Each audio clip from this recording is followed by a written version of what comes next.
মনে হলো ফার্স্ট দিন রুমে ঢোকার পর একটা ছোটোখাটো, একটু ব্রাইটনেসটা বাড়িয়ে নিই, একটা ছোটোখাটো রুম এসে দিয়ে নিই, কী বলে রুম ট্যুর, নাহলে রুমের অবস্থা এত খারাপ হয়ে যায়, পরে আর দেওয়া হয় না। তো অনেক কষ্টের পর, পুরীতে প্রচণ্ড রাশ, তারপরেও অনেক কষ্টের পর একটা রুম পেয়েছি, মানে একটা হোটেল পেয়েছি।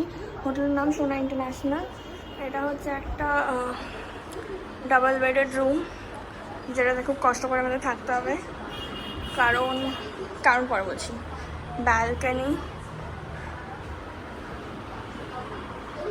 আমি রোদে আর বাইরে গিয়ে ব্যালকনি দেখাতে পারছি না, আমি প্রচণ্ড টায়ার্ড হয়ে গেছি, খুব এক্সস্টেড আমি।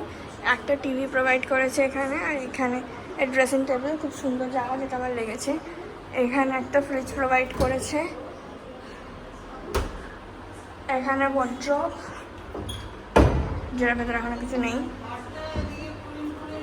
ওয়াশরুমটা বেকার দেখালাম না, ওয়াশরুম বেকার দেখে লাভ নেই, এখন এত রাশ বলে এই নর্মাল রুমেরই খুব বেশি রেট বলছে।